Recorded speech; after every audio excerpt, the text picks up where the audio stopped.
삶도 성령 충만하시고 행복한 삶이 되시기를 축원합니다. 이 시간에는 아주 유명한 명화를 하나 좀 소개하려고 합니다.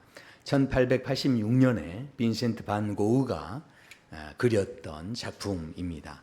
한 켤레의 구두라고 하는 그런 작품인데, 고흐가 아마 이 작품을 그릴 때는 이 작품이 얼마나 많은 사람에게 영향을 줄지 아마 생각하지는 못했을 겁니다. 그런데 미술사에 보면 이 실은 그림 하나가 던져주는 굉장한 메시지가 있었고, 이 그림이 굉장한 영향력이 됐다라는 것입니다. 이 구두를 보면 더 이상 제대로 역할을 할 수 없을 것 같은 그 정도로 이제 쓸모없어 보이고 굉장히 허름한 그 구두로 이렇게 보여지는데, 실제로 이 반 고흐가 파리에 있는 벼룩시장에 가서 중고 구두를 이렇게 사다가 여기에서 이제 이것을 배경으로 해서 이제 그림을 그렸다고 합니다. 이 그림을 보면서 나중에 그 철학자였던 하이데거가 이 그림을 보면서 이제 그런 깨달음을 얻습니다. 많은 사람들이 그 당시에 존재론에 대한 이야기들을 하는데, 하이데거가 생각하는 그 존재에 대한 고민들이 아마 계속되다가 이 그림을 보고서 너무 놀라운 이제 깨달음을 얻었던 것 같습니다. 그게 뭐냐 하면, 이 그림에서 우리가 이 하이데거는요, 존재와 존재자를 구분을 시켰다라는 겁니다. 그러니까 존재자라는 것은 쉽게 이야기하면 구두라고 하는 그 사물 자체를 존재자다 이렇게 이제 할 수 있고요. 그리고 존재라는 건 뭐겠습니까? 결국은 누군가가 그 구두를 신고서 걸어 다니기 시작하는 것.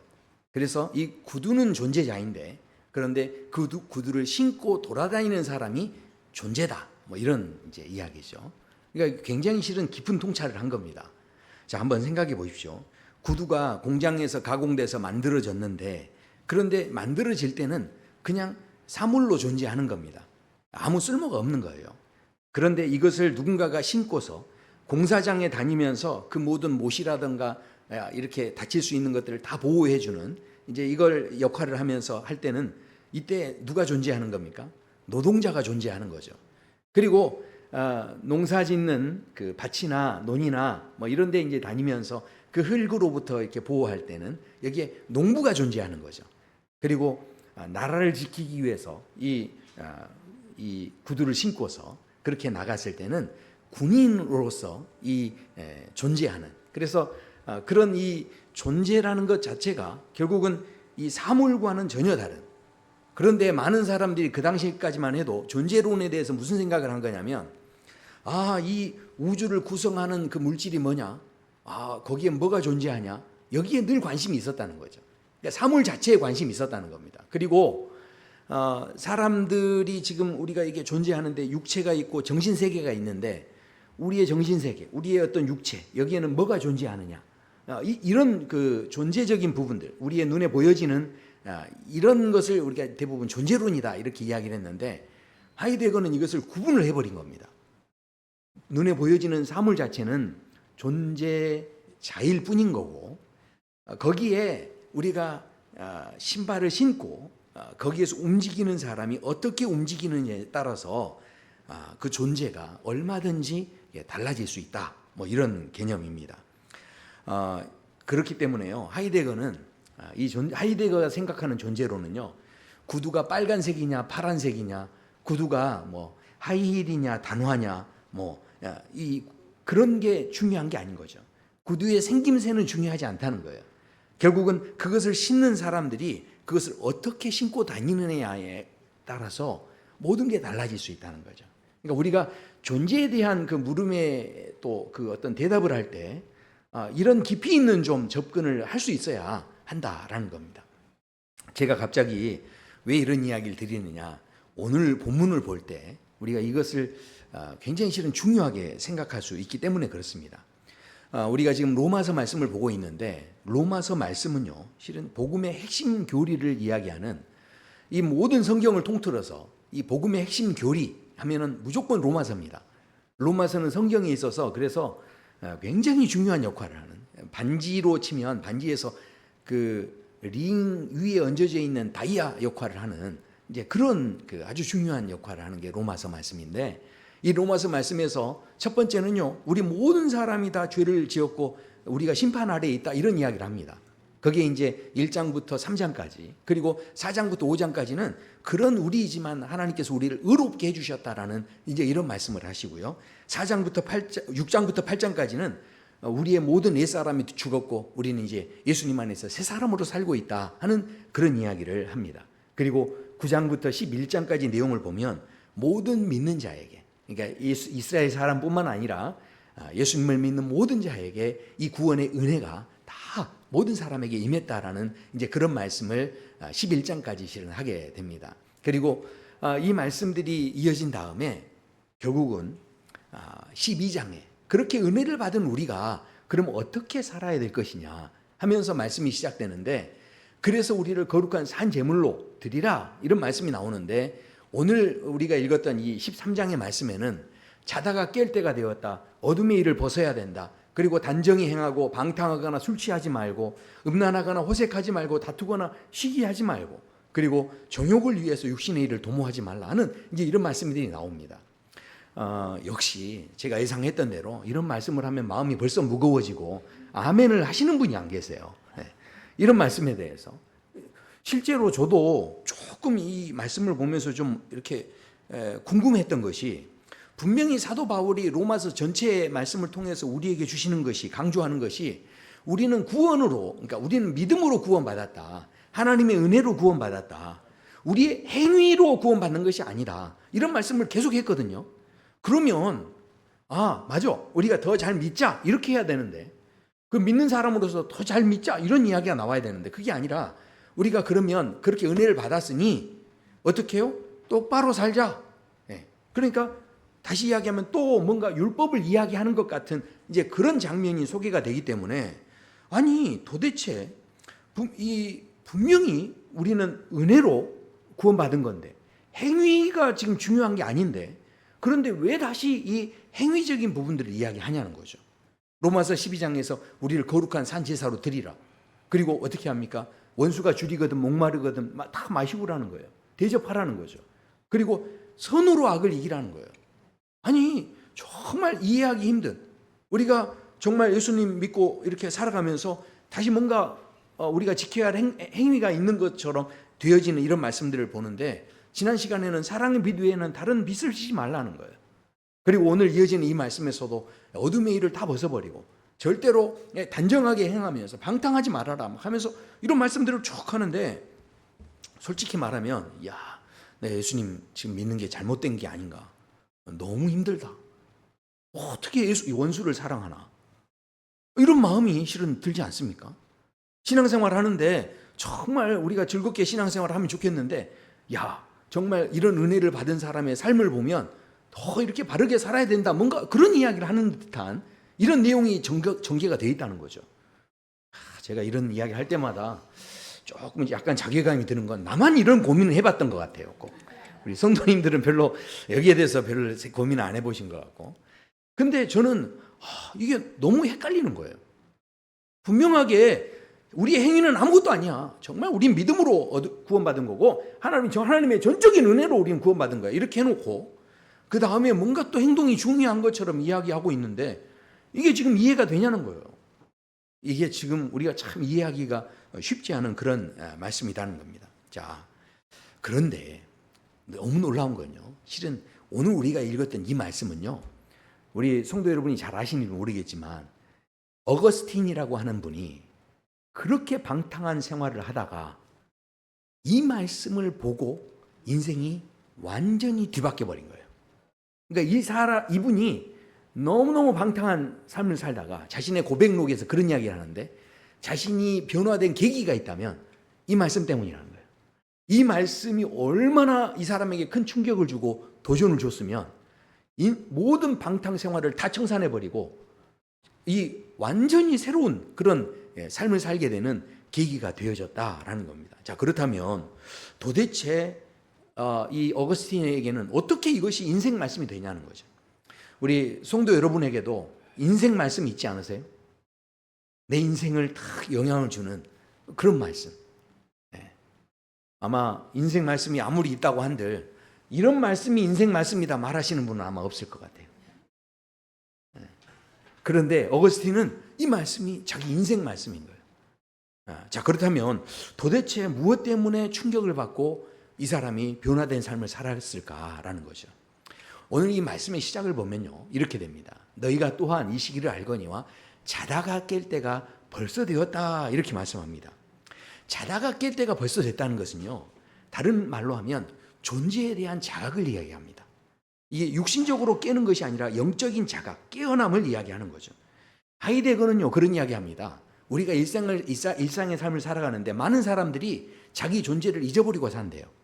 자기가 어떤 존재인지를 분명하게 인식하지 않고 그냥 의식하지도 않고 세상 그냥 흘러가는 대로 그냥 살아간다는 거예요. 예를 든다면 우리 자동차 운전하시는 분들 아침에 출근할 때 나와서 시동 걸고 가시죠. 그러면 또 뭐 전철을 타고도 가시고 뭐 이렇게 하는데 그렇게 늘 그렇게 차를 타고 이제 다니다 보니까 이 차가 그냥 얼마나 뭐 자주 타든지 상관없이 이 자동차가 얼마나 복잡하게 기계가 돼 있는지 그건 실은 중요하지 않아요. 왜냐하면 내가 맨날 타고 다녔기 때문에 아무 생각 없이 타고 다니는 거죠. 자, 그런데 어느 날 갑자기 시동이 안 걸려버리면 그때 이 사람이 무슨 생각을 합니까? 너무나 당연하게 차는 움직인 줄 알았는데 그 당연한 것이 딱 깨지면서 당연했던 내가 당연시 여겼던 모든 것이 그냥 딱 멈추면서 이 차는 그동안 그러면 무엇 때문에 움직였지? 여기에 기름이 혹시 부족했나? 전기적인 무슨 결함이 있나? 왜 이게 지금 움직이지 않지? 하면서 그 존재에 대한 인식을 그때부터 하기 시작하는 거죠. 그 전에는 그냥 흐르는 대로 무의식 속에서 그냥 이렇게 잘 가겠지, 그죠? 막연하게 이렇게 생각하고 있다가 갑자기 시동이 안 걸리면 그때 멈춰서서 그 존재에 대한 질문이 이제 시작이 되는 거죠. 자, 생각해 보십시오. 마찬가지로 우리가 이 땅을 지금 존재한다라고 살아가고 계시는데 그런데 언제 그 존재에 대한 자각이 있습니까? 제가 늘 말씀드렸지만 저도 저희 그 자녀를 처음 낳았을 때 저희 자녀가 저한테 저희 큰아이가 태어나서 저한테 아빠 하는 거예요. 그때 아마 엄마 했던 것 같아요. 근데 제가 듣고 싶은 대로 들었던 것 같아요. 아빠로. 그래서 그때 얼마나 제가 좋았는지 모릅니다. 야, 근데요, 나중에 제가 또 한 번 크게 실망한 적이 있어요. 외모를 보시면 또 짐작하시겠지만 그래도 약간 제가 동안에 좀 해당하잖아요.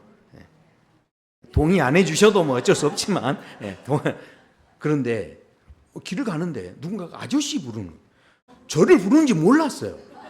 근데 아저씨 하는데 알고 봤더니 저였더라고요. 제가 아저씨라는 소리를 듣고 그날 하루 정말 많이 실망했습니다.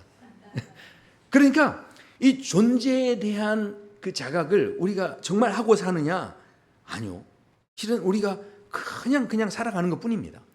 이 존재에 대한 그런 자각을 하질 않는 거예요. 성경에서 예수님께서 우리에게 원수를 사랑하라 이렇게 말씀하는데 알고 보면 이것을 우리를 막 힘들게 하려고 하시는 말씀이 아닙니다. 원수 사랑 잘 못하는 거 누구보다도 누가 잘 아십니까? 하나님이 잘 아시는 거예요. 그런데도 이 말씀을 하시는 것은 우리를 힘들게 하는 게 아니라 우리는 늘 어떤 틀 속에서만 사냐면 원수는 반드시 갚아야 된다. 눈은 눈으로 갚고 이는 이로 갚아야 된다. 이 생각을 실은 갖고 있는 틀 속에 우리는 살고 있죠. 실제로 이런 일이 우리가 직면하게 되면 진짜 원수 사랑할 수 있을까요? 저도 어려울 것 같아요. 왜냐하면 이는 이로 갚아야 돼요. 반드시 보상이 필요하고 모든 그런 구조 속에 실은 우리는 살아가는 거죠. 이것을 넘어선 질문을 한 번도 해본 적이 없는 거예요. 그런 우리에게 예수님께서 원수를 사랑하라고 하는, 너희들이 사는 삶의 방식 말고 전혀 다른 삶의 방식이 있다라는 것을 우리에게 알려주시니까 그런 삶이 있어? 라고 하면서 우리가 자각하게 되는 거죠. 이 질문이 없었다면 우리는 그냥 사는 데만 사는 겁니다. 이게 지금 얼마나 심각한 문제인 줄 아세요? 제가 지난 주일에도 말씀드렸지만 사장님은 사장님만 할 수 있는 질문이 있는 겁니다. 종업원은 종업원만 하는 질문이 있는 거죠. 그래서 종업원이 막 생각하는 거예요. 야, 우리가 이제 월급 받아야 되는데 저 사장님은 월급 주는 날이 저렇게 빨리 와서 어떻게 할까 막 사장님 걱정해 줄까요? 절대 그렇지 않습니다. 종업원은 항상 무슨 질문만 하는 거죠?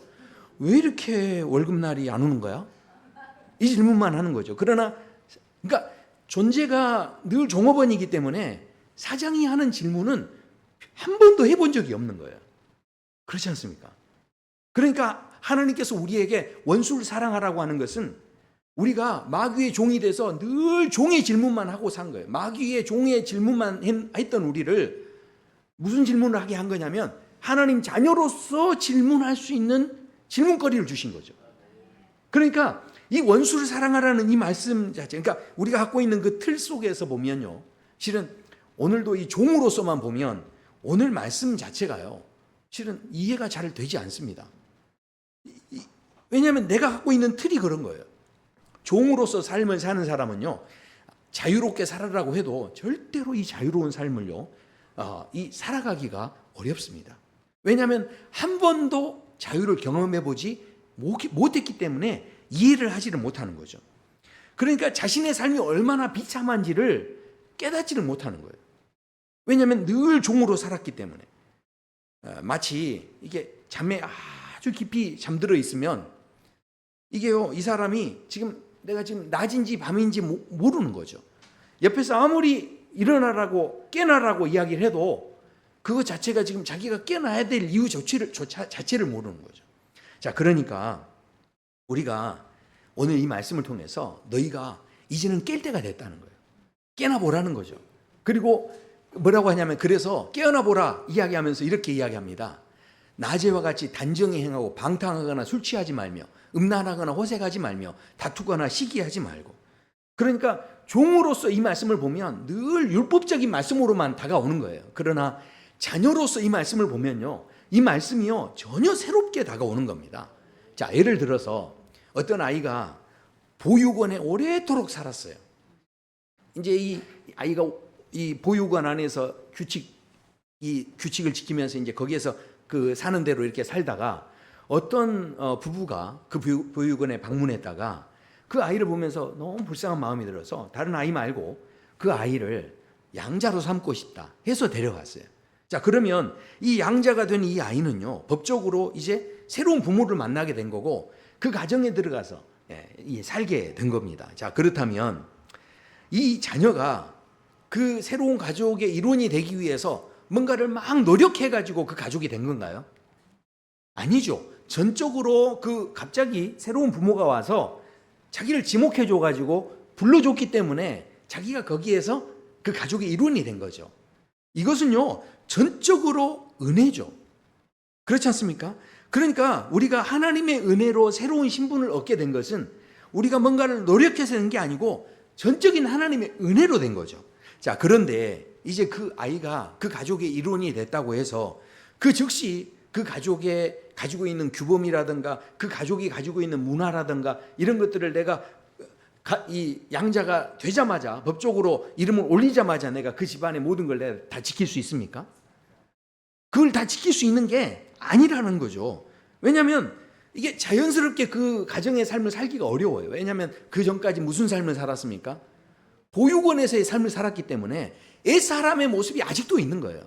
그러니까 그 옛사람의 모습들을 가지고 살다 보니까 이게 어떻게 됩니까? 뭐가 더 편하죠? 옛사람의, 내가 분명히 새로운 가정에 와서 살고 있는데도 불구하고 자기는 이 보육원에서 옛사람의 모습으로 사는 게 더 훨씬 익숙하고 편한 거예요. 자, 우리도 마찬가지입니다. 우리가 하나님의 은혜로 구원을 받았고 새로운 존재로 그렇게 부름을 받았는데, 그런데 아직 새로운 삶을 실천하는 과정 속에 있기 때문에 뭐가 더 익숙하고 좋아요? 옛사람이 아직도 좋은 부분이 있다라는 겁니다.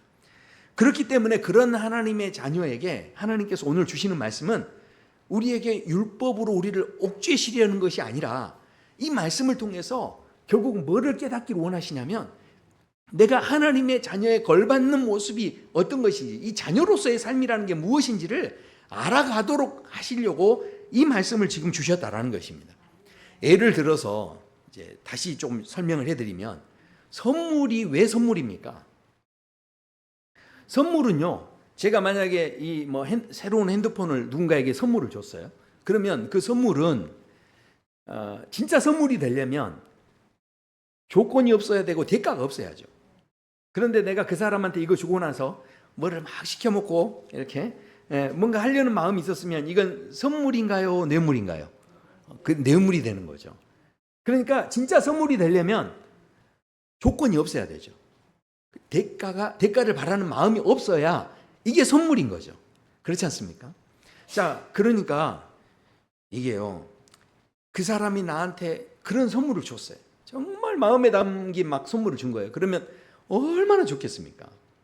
이 좋은 걸 제가 어디서 봤냐면, 일부 예배에 보면요, 우리 필 목사님 아들 이든이가 있는데, 이든이가 아빠하고 떨어지질 않아요. 다른 사람한테 안 갑니다. 그런데 꼭 보면 최 장로님한테만 가요. 왜 가나 봤더니 최 장로님이 혼자 모르게 이든이 손을 잡고 항상 주일만 오면 어디를 가냐면 여기 가게 가가지고 과자를 사주시는 거예요. 그러니까 이 과자를 딱 사먹고 이든이가 그 다음에요, 최 장로님이 가자 딱 그러면요 금방 알고 오더라고요.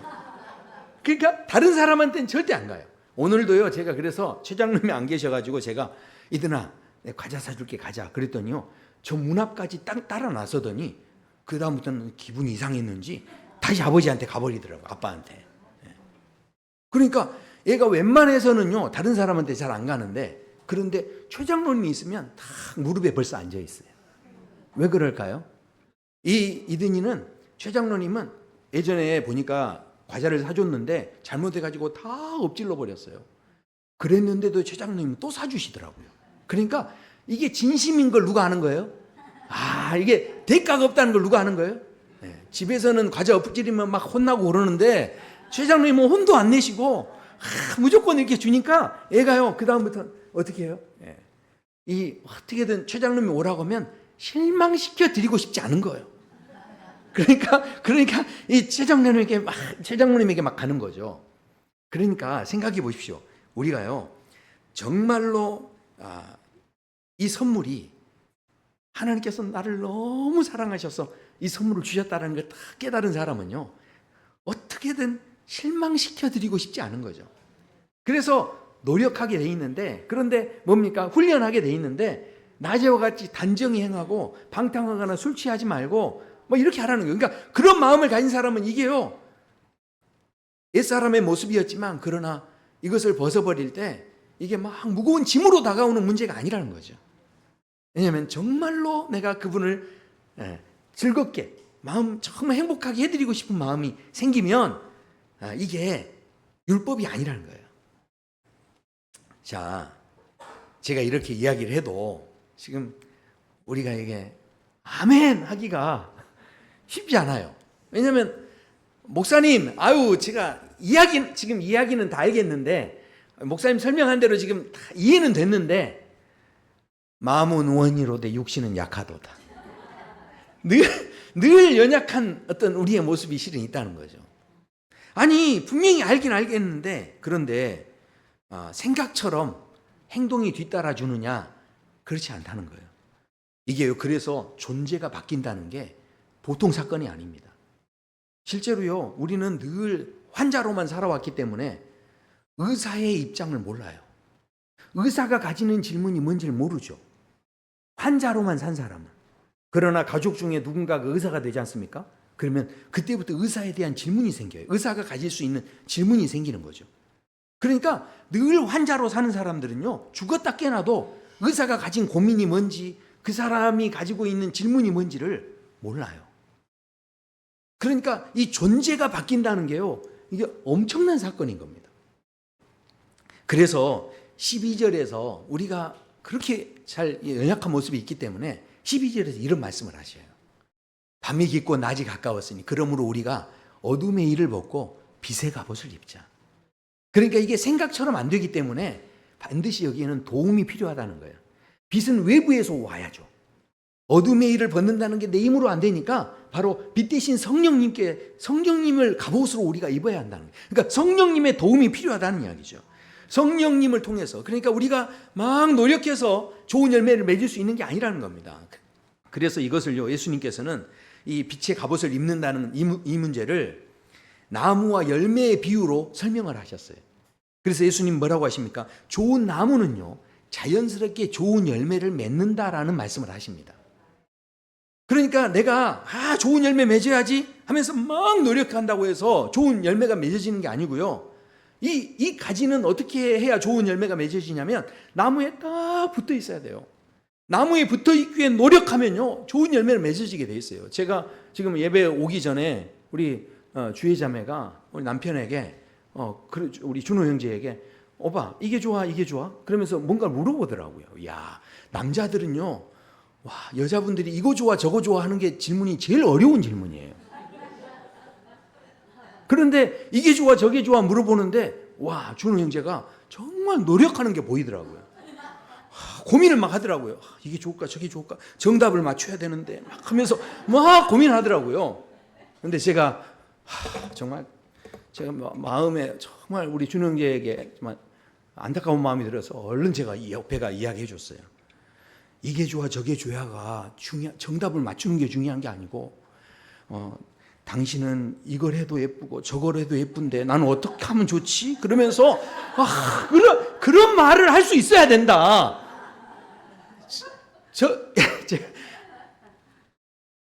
이게 무슨 이야기냐면 내가 정답 맞추려고 막 노력해가지고 이게 되는 게 아니라는 거예요.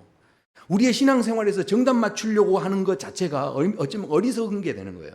그것보다 더 중요한 건요, 나무에 붙어 있기 위해서 어떻게든 나무만 바라보는 거예요. 그렇게 하면 어떻게 되겠습니까? 이게 정답을 맞춰놔도요, 이게 맞추는 것 같아도요, 여자들의 마음이요, 벌써 또 바뀌면요, 이게 다 오답이 되는 겁니다, 이게. 자, 그래서 여기 보십시오. 14절에 또 말씀하시는 거예요. 오직 주 예수 그리스도로 옷 입으라. 그렇게 말씀합니다. 그러니까 이게 무슨 말입니까? 주님과 연합되지 않으면 우리가 열매를 맺기 위해 아무리 노력해도 그게 다 의미가 없다는 거예요. 그러니까 우리가 정말 마음을 써야 할 곳은 어디냐면 바로 그리스도와 연합하는 것. 바로 성령의 지배를 받고 충만함을 받는 것이 중요하다라는 것이죠. 우리가요, 단순히 선한 싸움을 위해서 우리가 지금 이 세상에서 살아가는 게 아닙니다. 영적인 문제가 있기 때문에 반드시 누구의 도움이 필요하냐면 이 영적인 싸움에서 성령께서 우리를 도와주시지 않으면요, 내가 나를 지킬 수가 없어요. 그렇기 때문에 오늘 여기에서 빛의 갑옷을 입어야 되고 그래서 우리가 그리스도의 옷을 입어야 된다, 이런 말씀을 지금 하고 계신다라는 거죠. 저희 목사님들이 지금 모여서 늘 저하고 교제하면서 이야기하는데, 한 목사님이 우리 밀락 장로교회 목사님인데 지금 그 교회에 아주 대단한 일이 일어났어요. 뭐냐면 그 교회에 초등학교 4학년짜리 이 아이가 하나 있는데 강영훈이라는 아이예요. 영훈이. 근데 그 영훈이가 교회에 있는 전도지를 가지고, 왜냐하면 신천지도 이단도 저렇게 전도를 열심히 하는데 우리가 지금 이러고 있으면 되냐 하면서 얘가 전도지를 가지고 가서 전도를 하는데, 무인 점포점에 가가지고 그 무인 점포에 애들이 돌아다니잖아요. 그러면 걔한테 전도지를 딱 이렇게 준다는 거예요. 이 사탕이나 뭐 선물하고 딱 주면 걔가 이거 뭔데? 이거 받아! 딱 그런대요. 그러면 걔가 이게 뭔데? 그러면서 나 싫어! 그런대요. 그러면은 애가요, 가게를 또 한 바퀴 빙 돌다가 그래도 받아! 그러고 딱 준대요. 그러면 애가 대부분이 두 번째까지 그렇게 하면요, 받는데요. 그래서 애가 이제 그렇게 지금 전도를 막 하고 다니는데, 와, 세상에 이렇게 애가 전도를 하는데, 얘가 엄마가 이 집사님인데, 얘가요, 실은 이 영재 이게 테스트를 봐가지고 영재로 인정을 받은 애예요. 공부를 굉장히 잘해요.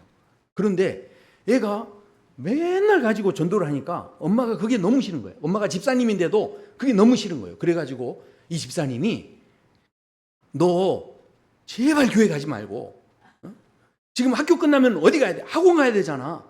막 그렇게 이제 이야기를 하면서 엄마가 학교 끝나면 머뭇거리지 말고 바로 학원 가? 그렇게 이제 계속 시켰는데, 그런데도 얘가 날마다 교회 와가지고요, 전도를 한다는 거예요. 그래서 엄마가 하도 못하게 하니까 애가 그때부터 5분만 엄마 잠깐만 나 5분만 기다려줘. 이렇게 한 다음에 그 5분 동안 얼른 교회 가가지고 전도지 가져와가지고요. 사람들한테 막 전도하고. 그래서요 제가 이 애가 얼굴이 궁금하더라고요. 그래서 그 집사님한테 직접 전화를 해가지고 그 사진을 제가 받았어요. 애 이렇게 생겼어요. 네. 너무너무 예쁘게 생겼죠. 근데 얘가요 그렇게 전도를 하는데 이것 때문에 그 목사님들도 충격을 받아가지고 그 교회에 지금 5분 전도법이 생겼대요.